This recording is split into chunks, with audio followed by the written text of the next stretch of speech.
Olá, seja bem-vinda, seja bem-vindo a mais uma aula. Eu sou o professor Rafael Guerreiro, sou professor de Biologia. Se você gosta das minhas aulas, não esqueça de seguir o canal para que você receba aulas futuras, dando continuidade ao assunto das viroses humanas. Nessa segunda parte, falarei de mais algumas doenças causadas por vírus. Numa próxima terceira parte, abordarei as viroses sexualmente transmissíveis. Antes da gente começar a falar das viroses, eu trouxe aqui alguns termos para a gente se recordar, tá? Então, o primeiro termo que a gente precisa ter em mente é o termo patógeno ou agente etiológico, também chamado de agente causador,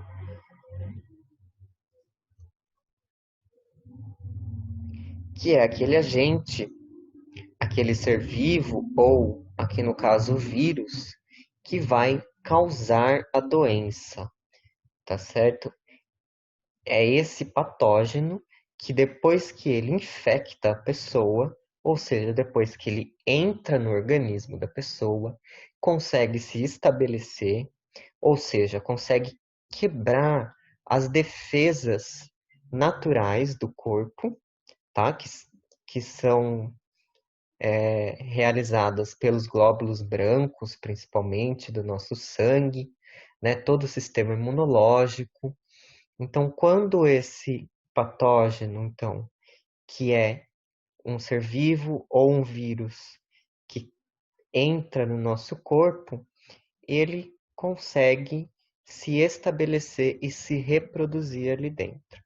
E isso, então, vai gerar uma série de consequências no organismo, tanto as respostas do sistema imunológico, quanto o que aquele próprio patógeno causa no organismo, e isso vai levar a consequências que podem ser bastante prejudiciais ao organismo.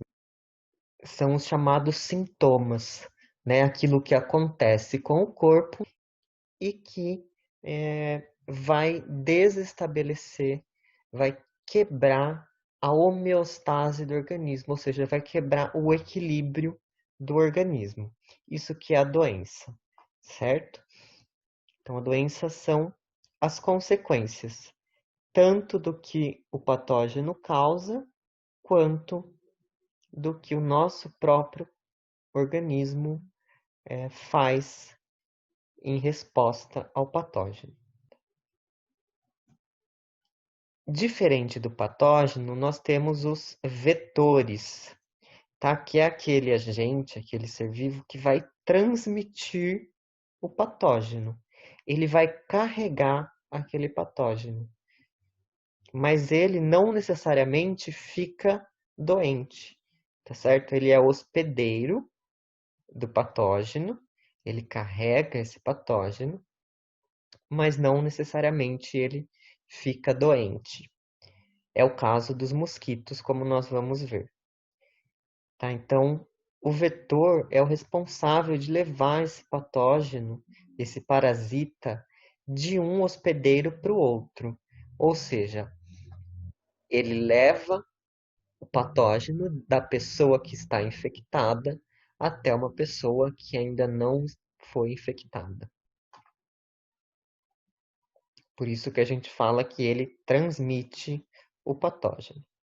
Além disso, nós temos aqueles seres, aqueles organismos que vão atuar como reservatório ou hospedeiro alternativo daquele patógeno, tá? Que é um outro organismo que serve de local de reprodução para o patógeno e pode causar a doença ou não, tá certo? Qual que é a diferença entre o reservatório e o vetor?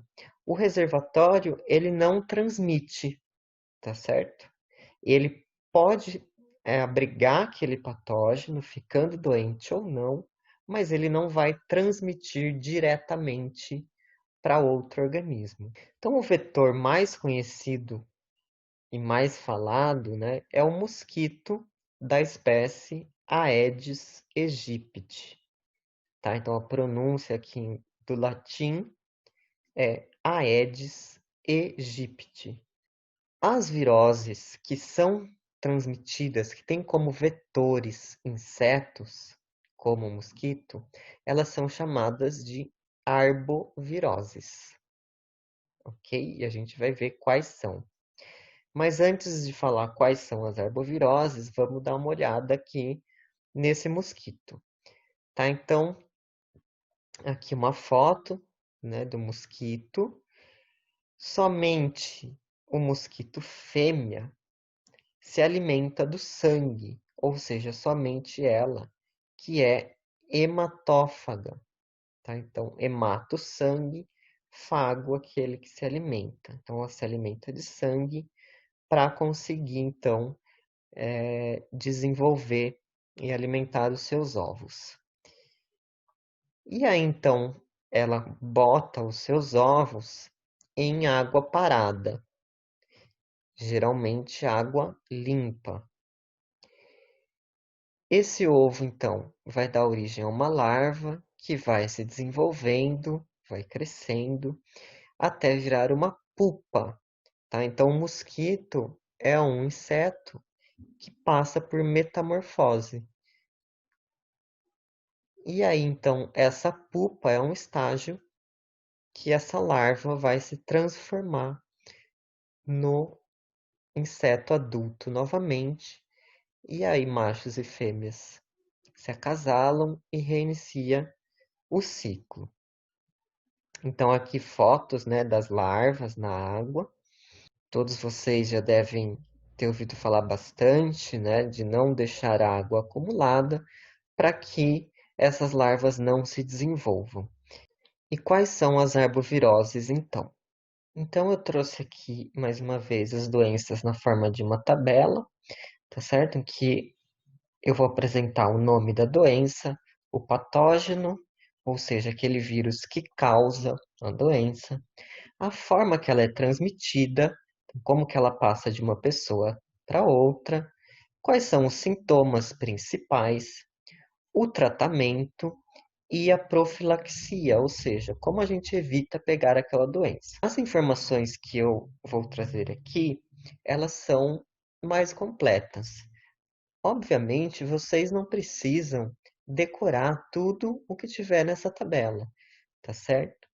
E eu vou somente destacar os pontos mais importantes.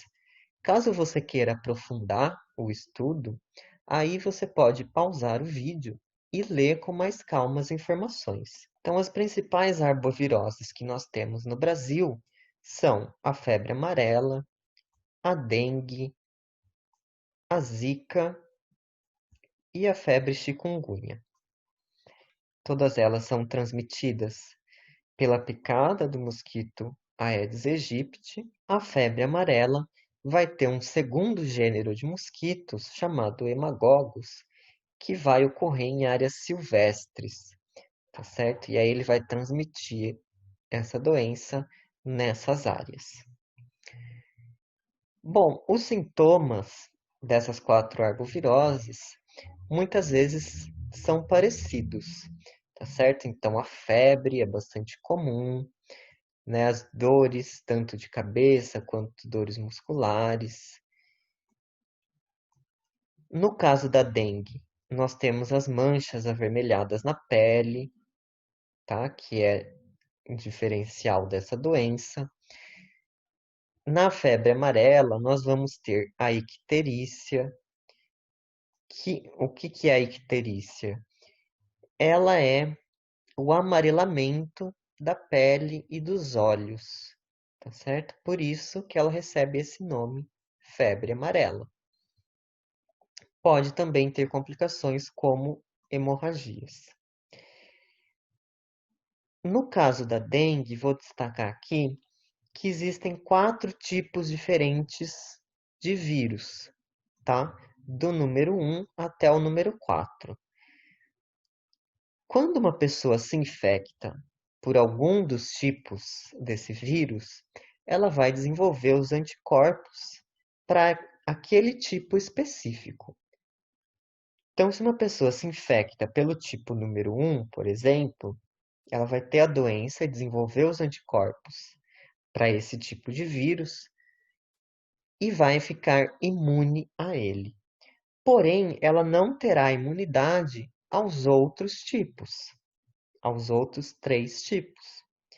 E aí, então, supondo que ela se infecte por algum outro tipo, ela vai desenvolver uma forma mais grave da doença. Ela vai ter uma resposta imunológica. Então, o próprio corpo da pessoa vai ter uma resposta mais acentuada àquele vírus e vai desenvolver, então, a dengue hemorrágica, tá? Uma forma mais severa da doença.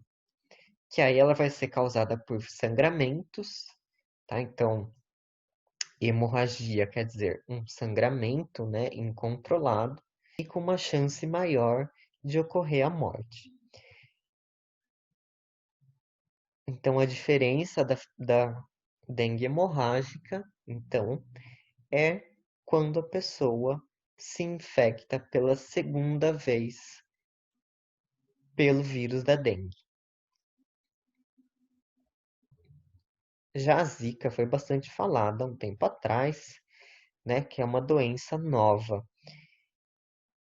Ela recebe esse nome por conta do local em que ocorreram os primeiros casos, que foi uma floresta na África, que tinha esse nome Zika.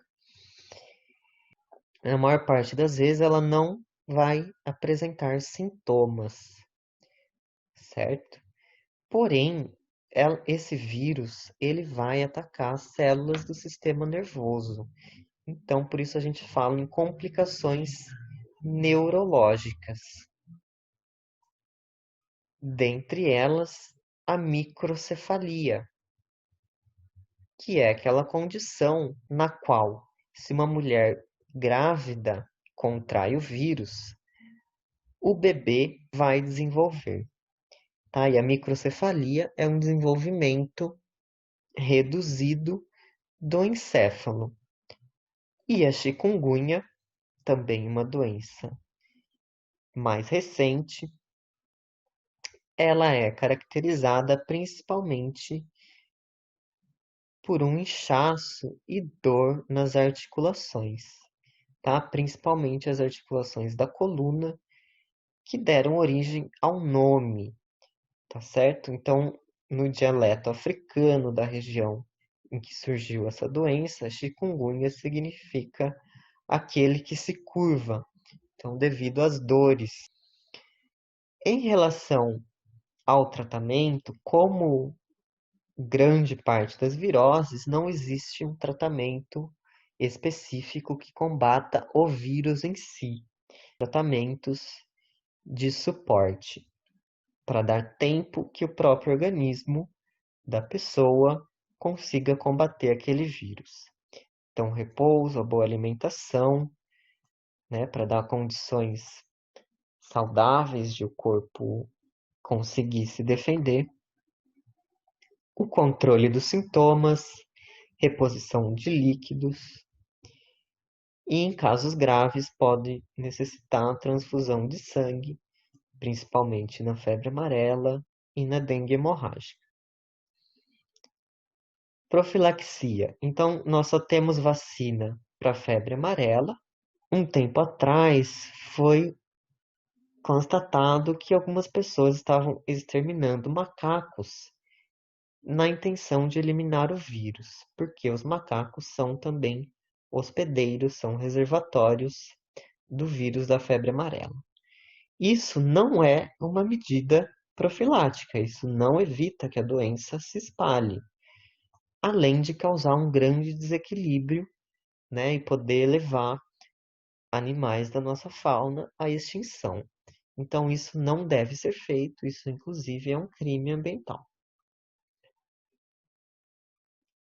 De forma geral, para todas essas doenças, nós temos que combater o mosquito transmissor e isolar as pessoas contaminadas, né, para que esse mosquito não tenha contato com essas pessoas. Então, o mosquito, ele não nasce contaminado com o vírus. Ele precisa picar a pessoa infectada e depois picar a pessoa saudável, para que aí sim haja a transmissão da doença. Aqui nesse quadro, comparação dos sintomas das três doenças, que eu não vou falar, uma por uma. Caso você tenha interesse, você pode pausar aí o vídeo e dar uma olhada. Duas outras doenças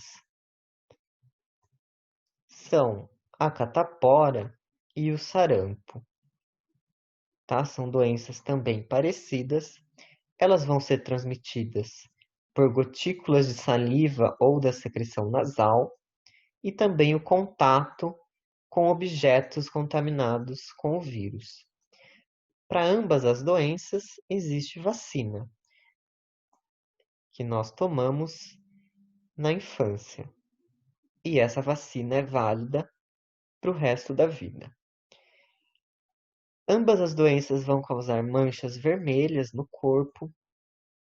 A catapora, bastante característica, que vai evoluir para bolhas e grande coceira. E o sarampo, podendo levar à conjuntivite, que é a inflamação da conjuntiva, o tecido que reveste os olhos. Em adultos, o sarampo pode ter complicações mais graves do que em uma criança. Então, mesmo que a pessoa não tenha sido vacinada na infância, é interessante que ela se vacine mesmo depois de adulta. Isso se ela também não teve a doença, claro. A partir do momento que a pessoa já teve a doença, ela desenvolve o anticorpo e aí então ela fica imune no caso dessas duas doenças. Então aqui fotos ilustrando as manchas vermelhas, tanto da catapora quanto do sarampo. Mais duas doenças que nós temos vacina são a rubéola e a cachumba, também chamada de parotidite ou papeira. Então, a rubéola também vai apresentar as manchas vermelhas características no corpo, o inchaço dos gânglios, e no caso de mulheres grávidas, existe uma complicação que é a malformação no feto. A transmissão é igual à da catapora e do sarampo,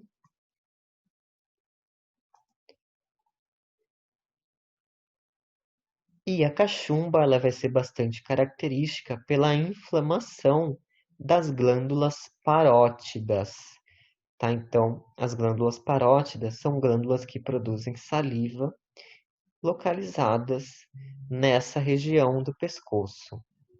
A próxima doença é a poliomielite ou paralisia infantil. Ela recebe esse nome porque o vírus vai atacar células do sistema nervoso também, destruindo essas células e causando uma paralisia dos membros, o que pode levar a uma deformação nos membros. A transmissão é pelo contato com outras pessoas infectadas, mas também pode ser pela água ou alimentos contaminados. Não existe tratamento, tá certo, para essa doença. Por isso que é muito importante a profilaxia de vacinação. A poliomielite ela foi erradicada no Brasil graças a campanhas de vacinação que usavam como propaganda o Zé Gotinha, tá? Então a vacina é na forma de gotas. Porém, ultimamente, alguns casos têm aparecido, principalmente por conta de algumas pessoas que se recusam a vacinar os filhos. Isso pode levar ao surgimento de novos casos da doença, principalmente para aquelas pessoas que não podem se vacinar. Como eu expliquei na aula anterior, é muito importante que toda a população se vacine, para que proteja também pessoas que não podem se vacinar. A próxima doença, também erradicada, é a varíola. Então, houve um grande programa de vacinação que fez com que essa doença fosse erradicada. Também não há tratamento específico, os sintomas são feridas grandes e dolorosas na pele. A transmissão se dava pelo contato com as pessoas infectadas e também por objetos contaminados.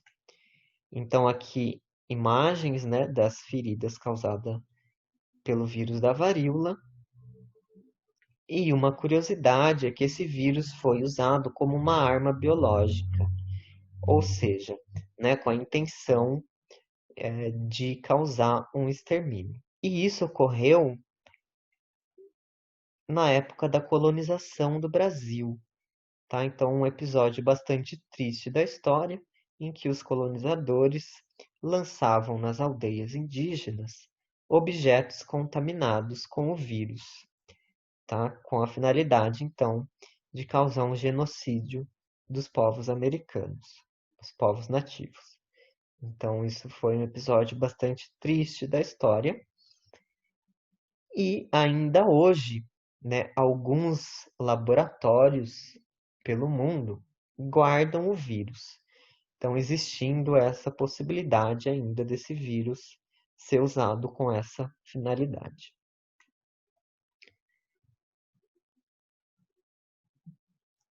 Outra virose é a hidrofobia, também chamada de raiva. A transmissão da raiva é pelas mordidas, tá? Ou arranhões, lambidas de animais que estejam contaminados. No caso de ser uma lambida, essa lambida precisa ser em um ferimento, tá? Então, se o animal lambe um ferimento que já existia, ele pode transmitir a raiva. Os sintomas da raiva são agitação, espasmos musculares, que são tremores e paralisias, por conta de o vírus também infectar células do sistema nervoso. Um sintoma bastante característico é a dificuldade extrema de deglutição, ou seja, de engolir. Daí que vem o nome hidrofobia também. Hidro, água, fobia, aversão.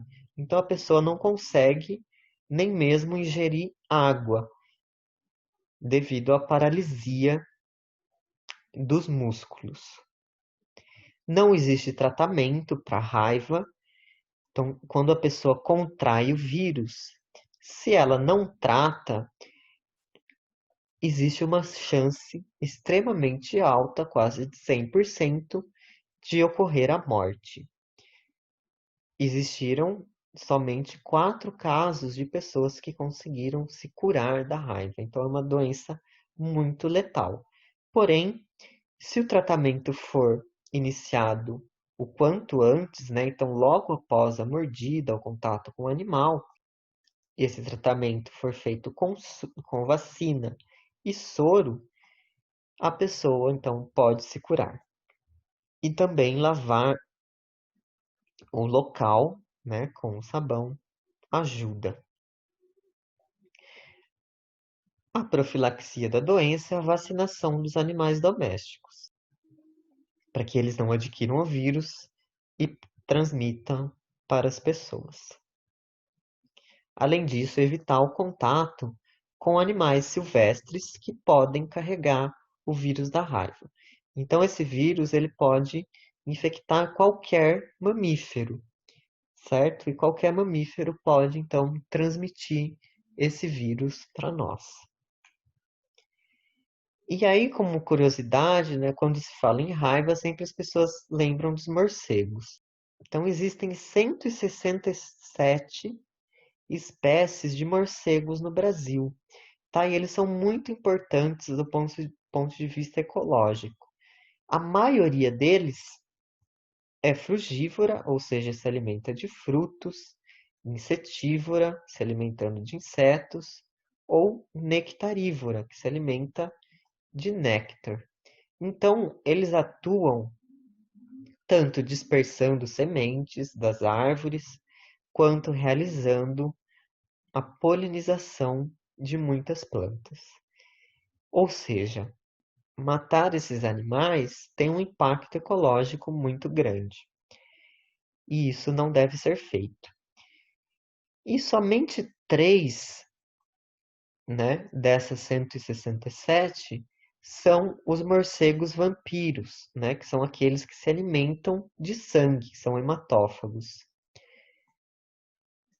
Mesmo esses, né, eles vão se alimentar preferencialmente de animais como cavalos e vacas, ocorrendo, né, em meio rural, principalmente, e ocasionalmente eles podem se alimentar em pessoas que estejam dormindo a céu aberto ou expostas a esses morcegos.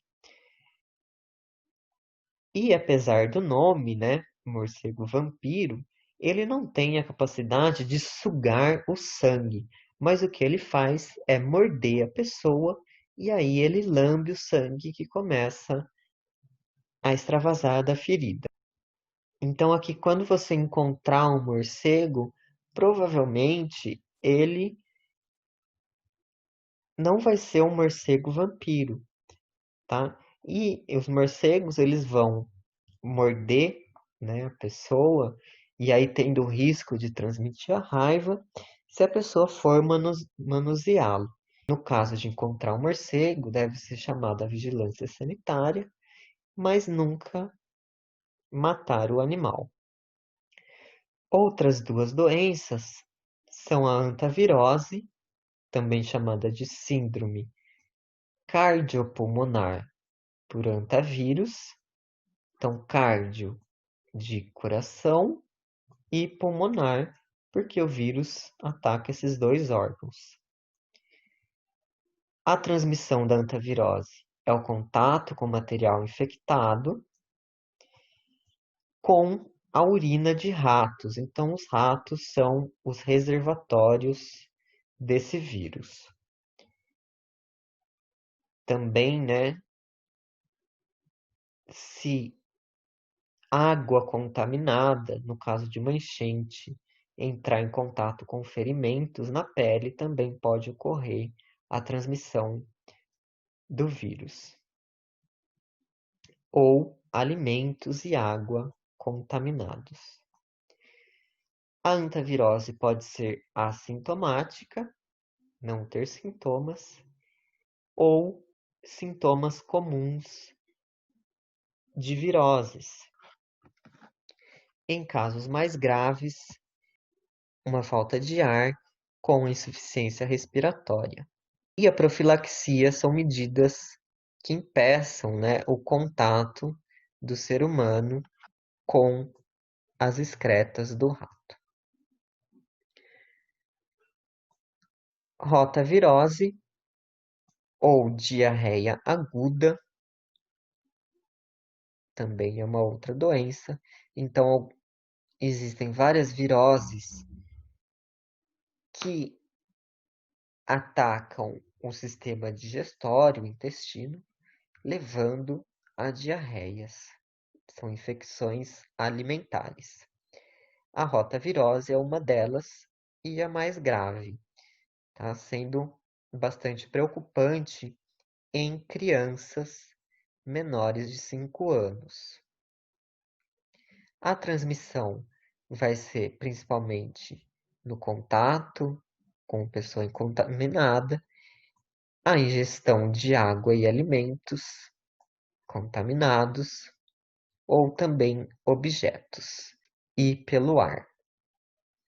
O tratamento segue o padrão para as outras viroses e a profilaxia, então, aí existe a vacina e práticas de higiene no consumo dos alimentos.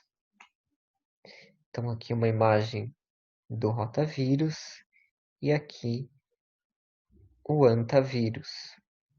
Então, os ratos sendo aí os reservatórios desse vírus. Próxima doença é a chamada mononucleose ou doença do beijo, tá? Porque uma das formas muito comuns de transmissão dessa doença é pelo beijo, porque o vírus se encontra na saliva. O vírus causador dessa doença é o vírus Epstein-Barr. Os sintomas principais dessa doença, além de febre, fadiga, é uma faringite, ou seja, uma inflamação da garganta, da faringe, e também o inchaço dos gânglios linfáticos. Então, aqui nessa imagem, a gente pode ver um gânglio linfático inchado por conta do vírus.